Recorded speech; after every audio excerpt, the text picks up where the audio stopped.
الحمدللہ وکفی والصلاة والسلام علی عبادہ الذین اصطفی اما بعد۔ میرے عزیز بھائیو، دوستو، بزرگوں، آج میں آپ حضرات کی خدمت میں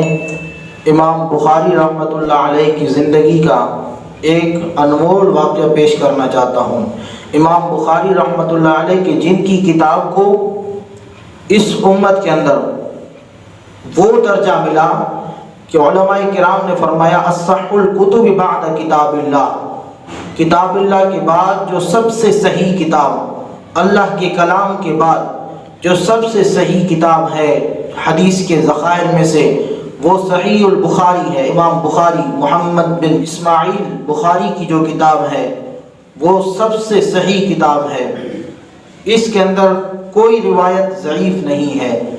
امام بخاری رحمۃ اللہ علیہ اپنے طالب علمی کا زمانہ بتاتے ہیں، فرماتے ہیں کہ میں بخارا سے سفر کر رہا تھا،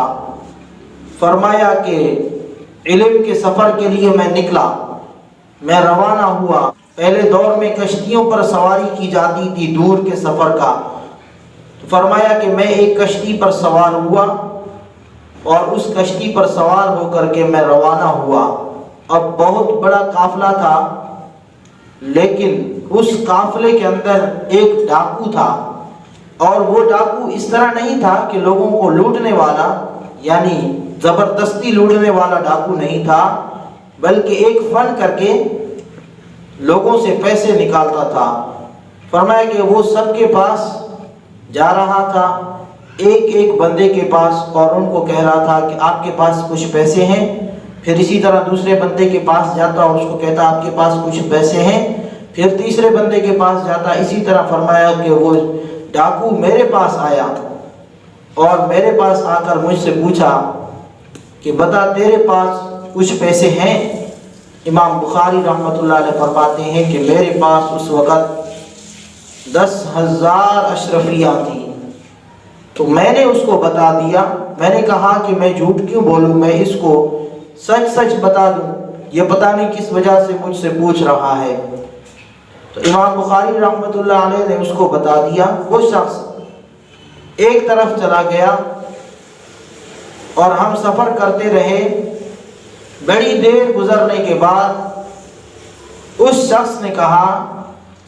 کشتی کے اندر کشتی والوں سے کہ میرے پیسے گم ہو گئے ہیں۔ اس نے چیخنا اور چلانا شروع کیا اور اس نے کہا کہ میرے پیسے، اور اتنے پیسے جتنے میں نے اس کو بتائے تھے اتنے پیسوں کا نام لے کر وہ کہہ رہا تھا کہ میری اتنی اشرفیاں گم ہو گئی ہیں۔ امام بخاری رحمۃ اللہ علیہ فرماتے ہیں کہ میرے دل میں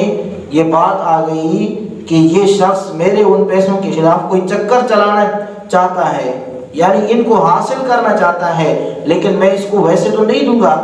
یہ خوشی سے تو مجھ سے نہیں لے سکتا یہ پیسے۔ امام بخاری رحمۃ اللہ علیہ فرماتے ہیں کہ انہوں نے اب کیا کیا کہ اس جو کشتی میں کشتی چلانے والے نگران تھے ان سے کہا، تو ان نگرانوں نے ایک ایک سے جو ہے تلاشی لینا شروع کر دی، ایک ایک بندے سے وہ تلاشی لیتے رہے، یہاں تک جب امام بخاری رحمۃ اللہ علیہ فرماتے ہیں کہ میں سمجھ گیا کہ اب میری بھی باری آئے گی اور میرے بیگ کو بھی تلاش کیا جائے گا اور اتنے ہی نکلیں گے، لیکن میں اس کو دوں گا تو نہیں، کیونکہ پیسے تو میرے ہیں، وہ مجھ سے زبردستی تو حاصل نہیں کر سکتا۔ لیکن پھر بھی امام بخاری رحمۃ اللہ علیہ نے یہ سوچ کر کے وہ سارے جو اشرفیاں تھی، وہ ساری اشرفیاں جو تھی وہ اٹھا کر کے پانی کے اندر ڈال دی، سمندر کے اندر ڈال دی، اسی وجہ سے کہ کہیں آنے والے زمانے میں جب میں حدیث پیش کروں گا تو لوگ یہ سمجھ کر میرے اوپر الزام تو نہ لگائیں کہ اس شخص پر تو چوری کا الزام تھا، حالانکہ وہ الزام غلط تھا، لیکن امام بخاری رحمۃ اللہ علیہ نے فرمایا کہ لوگ اس پر یقین نہیں کریں گے اور کہیں گے یہ تو وہ شخص ہے جس پر چوری کا الزام ہے، اسی لیے اتنی بڑی پیسوں کی قربانی دے دی، لیکن نبی کے حدیث پر الزام کو آنا برداشت نہیں کیا۔ اس لیے اس وجہ سے امام بخاری رحمۃ اللہ علیہ کی کتاب کو یہ درجہ ملا کہ ان کو قرآن کے بعد اصح الکتب بعد کتاب اللہ کہا جاتا ہے۔